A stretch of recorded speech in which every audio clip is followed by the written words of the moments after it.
कभी एसआईआर के नाम से, कभी प्रशासनिक व्यवस्थाओं के नाम से, कभी किस नाम से, कभी किस नाम से, कभी जो वोट लिस्ट के नाम पे पूरा मिसयूज हो रहा है। ये बिल जो भी पेश हुआ लोकसभा में, इसका महिला आरक्षण कोई मतलब नहीं था। महिला आरक्षण का बिल 2023 में पास हो चुका। यदि इनकी नीति साफ रही तो महिला आरक्षण को लागू कर देते। वो बिल तो ऑलरेडी पास है। उस बिल उन्होंने ये शर्त डाल दी थी कि जनगणना के बाद में हम महिला आरक्षण बिल को लागू कर देंगे।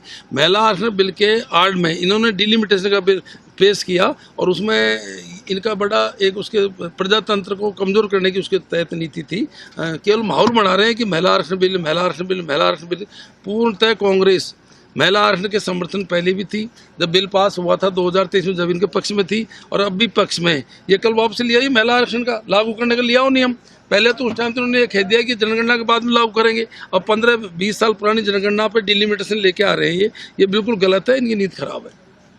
जो पश्चिम बंगाल में चुनाव लेकर किस तरह का माहौल लग रहा है? दोनों पार्टी अपने यूँ कह रही है कि हम जीतेंगे। ऐसा है, प्रजातंत्र में हार जीत चलती रहती है।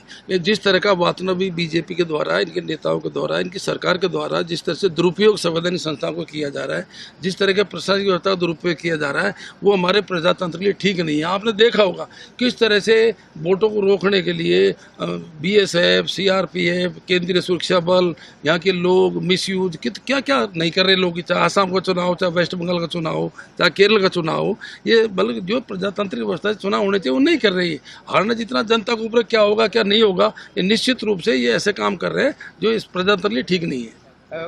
जो कांग्रेस के राष्ट्रीय अध्यक्ष खड़गे, उन्होंने प्रधानमंत्री को एक आतंकवादी कहने के इस तरह बयान दिया था। जिस तरह की परिस्थितियां चल रही हैं, जिस तरह का आपने देखा क्या हालत हो रही है आज, क्या वेस्ट बंगाल में क्या स्थिति हो रही है। आदमी सुरक्षित नहीं है। मतलब एक तरह से साइलेंट, किसी के रेड पड़ जाएगी, कब क्या हो जाएगा, किसी ये सारे के सारे जितने भी छापे पड़ते हैं, जितने भी ये गुंडागिर्दी होती है, जितने भी अव्यवस्थाएं होती हैं, जहाँ जहाँ चुनाव होते हैं 2 महीने पहले क्यों होती है और 2 महीने पहले क्यों? एक शांतिप्रिय व्यवस्था है ये तो मैं समझता हूँ, सोच समझ के कहा हो खड़े के सामने।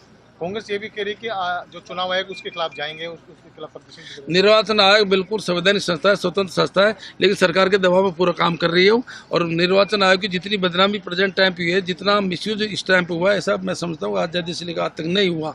इसको आप देख रहे हो, कभी एसआईआर के नाम से, कभी प्रशासनिक व्यवस्थाओं के नाम से, कभी किस नाम से, कभी किस नाम से, कभी जो वोट लिस्ट के नाम पे पूरा मिसयूज हो रहा है।